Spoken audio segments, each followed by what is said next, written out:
ليه في ناس بتدور على الدراما والمشاكل حتى لو الدنيا حلوة؟ عارف النوع اللي بيصحى من النوم وهو بيقول ايه النهار النكد ده، رغم ان الجو ربيع والشمس طالعة والنسكافيه مظبوط؟ تقول له عامل ايه؟ يرد يقولك اهي ماشية، بس بالزق بنمشيها غصب. حتى لو الدنيا ماشية زي الفل تلاقيه بيدور على اي سبب يزعله وخلاص، وإن ملقاش بسيطة يخلق السبب. والسؤال هنا هو ليه في ناس مش بترتاح غير لما تبقى الدنيا نكد؟ ليه في ناس بتحس ان الدراما جزء من الهوية؟ هنفهم النهاردة من غير دراما، بس بجملة واحدة: دماغهم اتبرمجت على البهدلة. الجزء الأول: دماغك بتتعود على النكد. الدماغ بتحب اللي تعرفه، مش بالضرورة اللي مريحها. لو متعود من زمان على النكد، الزعيق، القلق، المشاكل، دماغك بتخزن ده كالوضع الطبيعي. يعني ايه؟ يعني لو عدى يوم من غير مشكلة بتقلق، بتحس ان في حاجة غلط، بتقول لنفسك انا اكيد نسيت كارثة ورايا. الجزء التاني: النكد بقى منطقة راحة. الناس دي متعودة تعيش وسط الصوت العالي، الظلم، النكد واللوم. فلو الدنيا هادية بيحسوا بغربة، بيزهقوا من الراحة، بيدوروا على توتر صغير يرجعهم لمكانهم الطبيعي. بالظبط كأنك بتتعود تمشي في شارع كله زحمة وصوت عربيات، لو مرة الشارع فاضي بتحس انه مخيف. نفس الفكرة بس جواهم. الجزء الثالث: دراما تساوي إثبات وجود. بعض الناس شايفين انهم ملهمش صوت الا لما تحصل حالة دراما، يخلقوا مشكلة، يكتبوا بوست درامي، يشتكوا على الفيس عشان الناس تسأل مالك.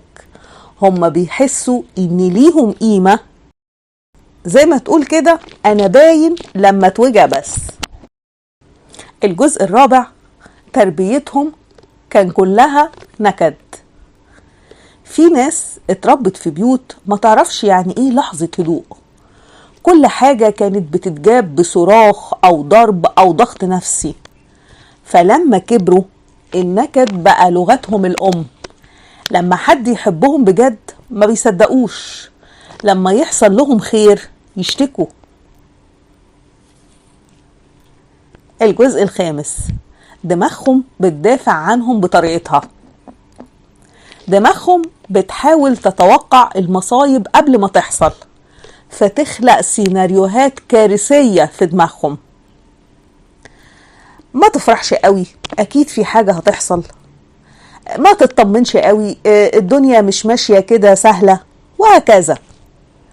ده مش لانهم سلبيين، لا، لكن لانهم مجروحين قبل كده ودماغهم بتحاول تحميهم بس بشكل غلط. الجزء السادس: الحب والسلام بيخوفهم. ايوه، في ناس بتخاف من الراحة، تحس ان الهدوء خيانة، وان السعادة دي الهدوء اللي بيسبق العاصفة. فيقولك اكيد في حاجة مش مفهومة، انا مش مرتاح. طب والحل؟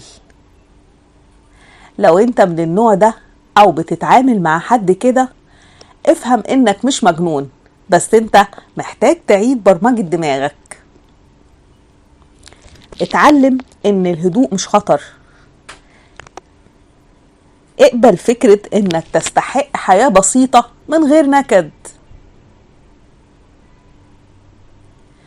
لما تلاقي الدنيا ماشية ما تخربهاش بإيدك عشان بس انك متعود على الوجع.